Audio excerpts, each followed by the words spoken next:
Shalom. Call halal Yahweh Bashem Avashai Bahashem Rakakwadash. Double honors unto the apostles and the elders. Salutations to all my fellow laborers doing this work in truth and sincerity. To the confusion of face brothers joined unto our ranks. To the hopefully elect, the Octawaf that are listening and learning, to you I say Shalom. This is your brother Dana here on the screen. And I've said before, he has a zeal for the Most High. You know, I truly believe that this dude could possibly be an Israelite, confusion of face Israelite. And you could also on the screen see the paleness, the redness of his skin, which isn't ruddy. All right, ruddy means brown. Actually, ruddy means young, youthful, beautiful. And as far as color is concerned, it's brownish skin with red hues. All right, if you Google ruddy people, the first images are gonna pop up a bunch of Sudanese and Ethiopians that have that brownish skin with those reddish tones in it. All right, if you Google ruddy horse, ruddy duck, ruddy animals, you're gonna see brown, dark brown with red hues. You know, it's amazing to me how they'll try to use the one scripture in Samuel, was a couple of them, but the describing King James, Salakia, King David, and disregard the other several scriptures which refer to the Jews as being dark as a coal and dark skin or black skin, meaning brown, dark, you know, describing them as Kedar in the Hebrew, dark-skinned people.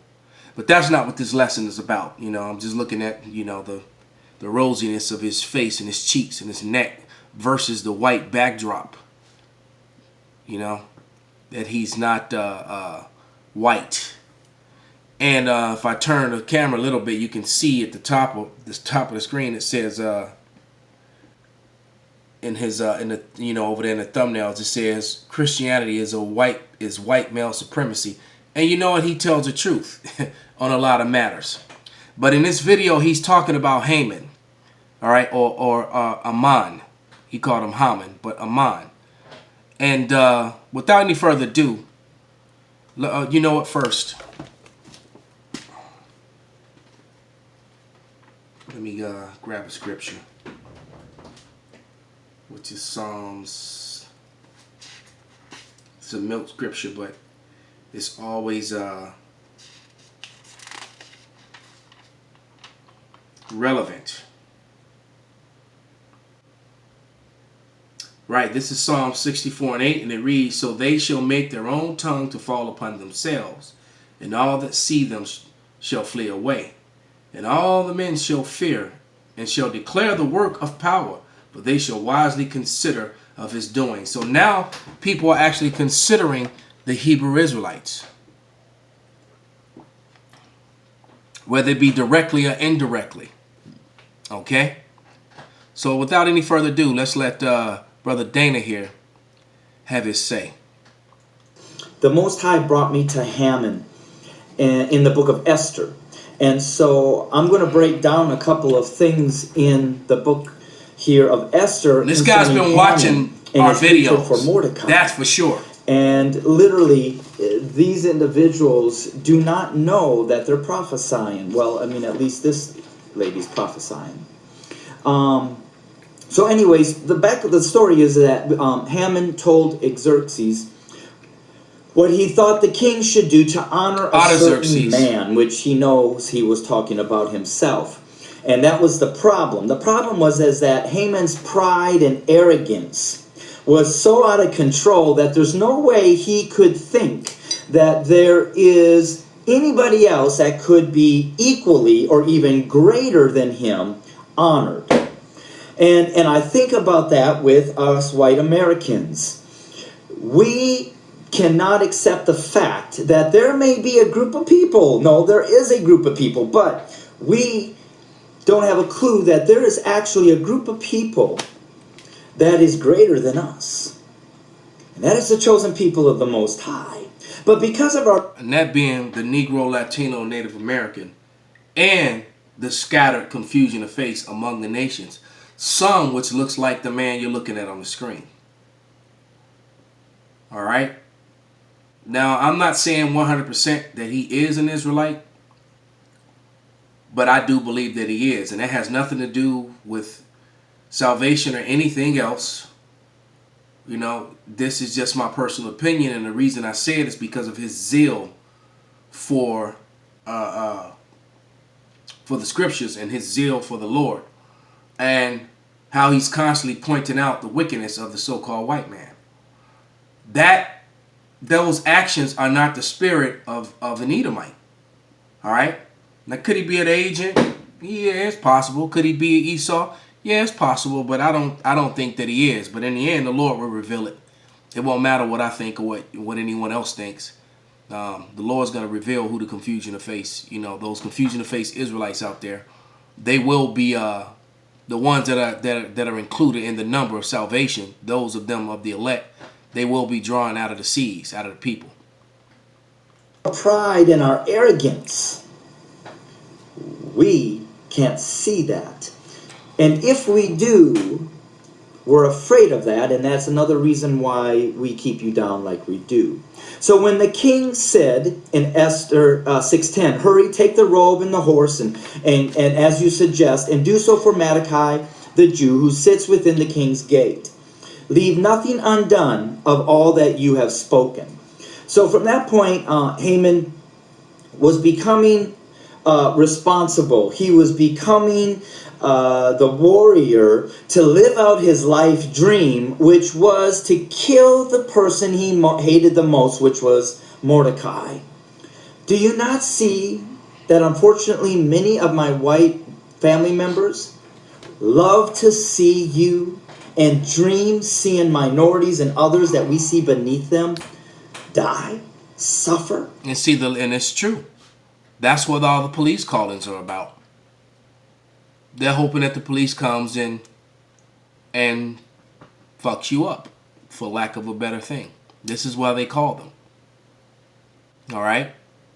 Because that spirit of hatred for Jacob is never left them, but that spirit is on them heavily in these last days.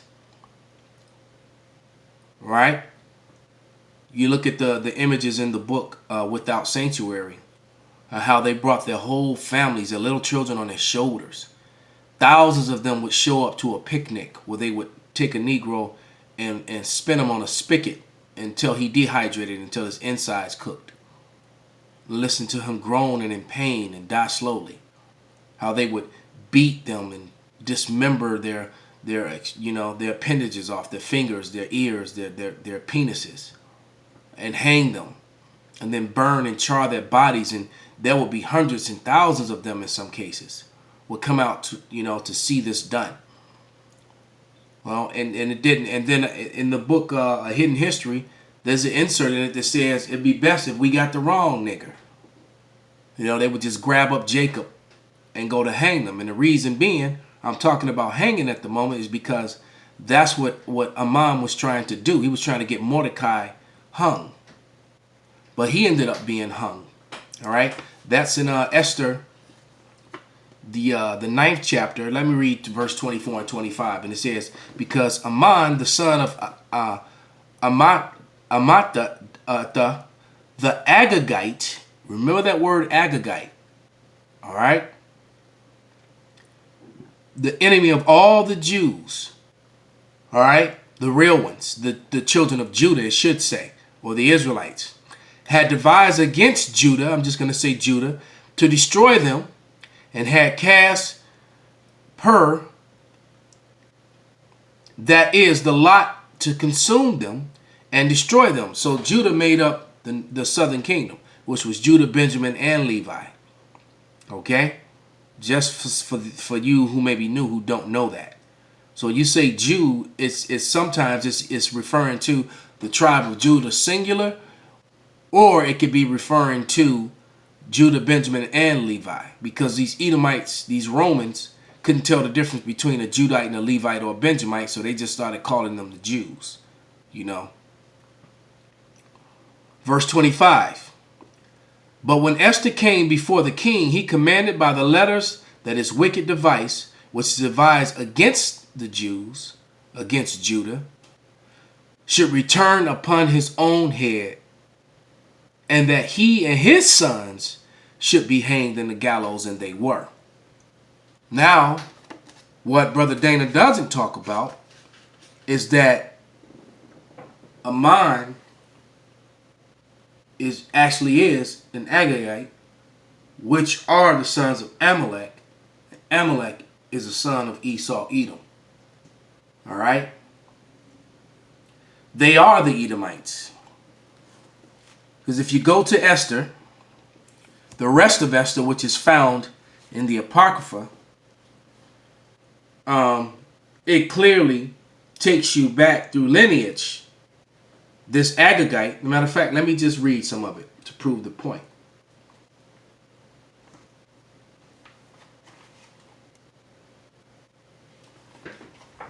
This is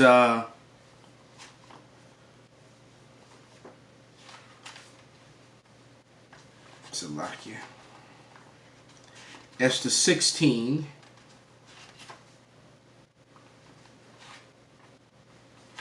And 10. And it reads, for Haman, a Macedonian, who else was a Macedonian? Alexander the Greek, the Great, or Alexander the Creep, a son of Amadah, being indeed a stranger from Persian blood, so he wasn't Japhetic, and far distant from our goodness, they weren't Israelites, and a stranger received us. All right? Jumping down to verse 14. For by these means he thought, finding us destitute of friends, to have translated the kingdom of the Persians to the Macedonians. And that's what Haman was trying to do, take power over the kingdom. Because even Brother Dana said he was trying to get power for himself. All right? Which was his plan. Esau wanted to come in. It wasn't time for Esau to come in power yet. That didn't happen until Alexander. That's when Esau got dominion over the earth. When it tells you in the wickedness, came into the earth after Alexander the Edomites got dominion. This is 1 Maccabees 1, and it reads, and it happened after Alexander, the son of Philip the Macedonian, who came out of the land of Kittim, had smitten Darius, the king of the Persian Medes, same ones that was dealing with Haman, all right, that he reigned in his stead, his sperm line, his lineage, the first over Greece. So Alexander was an outsider, stranger, because he was an Edomite who got dominion over Europe. And then they started calling themselves Grecians, which is the MO of the so-called white man. Whatever land he goes to, he renames it. That's Psalms 49 and 11. They call the lands after their own names. Then he becomes that. And then he just creates a nationality. Because now he's an Australian. Now he's a New Zealander. And now he's Swedish. He comes to America, now he's American. Or he's German. He goes to these places and they rename him. And land masses don't determine your nationality. You're right, your father does. And they've been running from their nationality for a long time. Okay?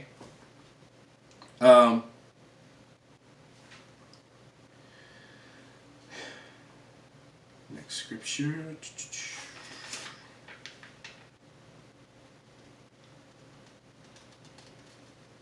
Is 1 Samuel here.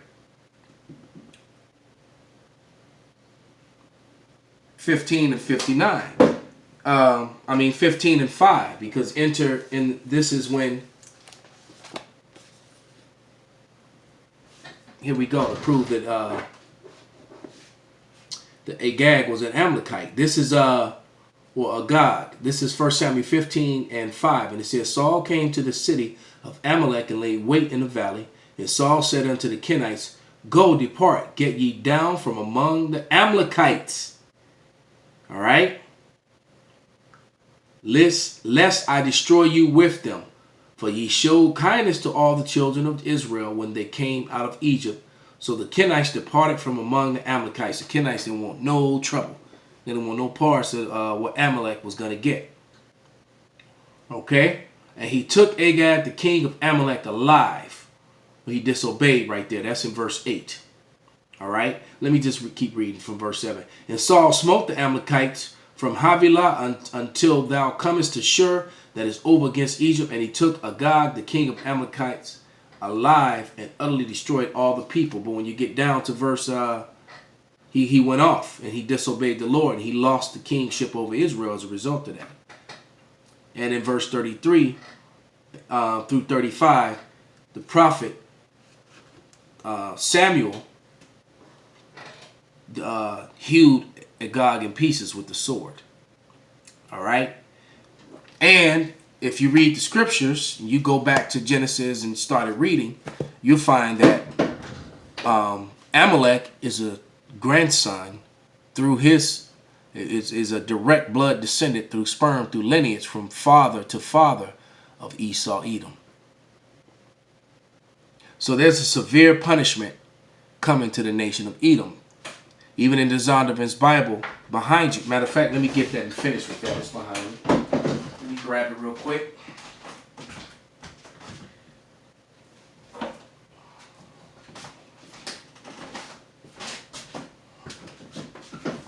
So we're in the Zondervan's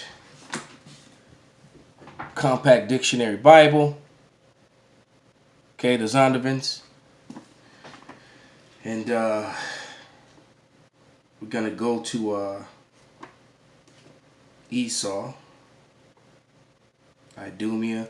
I turn to Idumea, pertaining to Edom, Greek and Roman name for Edom. All right. See, they tried to hide. They stopped calling themselves Edomites and started calling themselves Idumeans. Okay. So let's go find, it's either Edom or Esau. Let me check them both.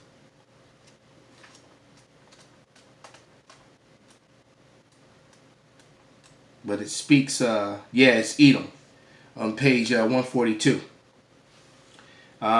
It says, the Edomites rejoiced over the affliction of the Judeans and began to take over the southern part of Palestine. Eventually, they penetrated as far north as Hebron.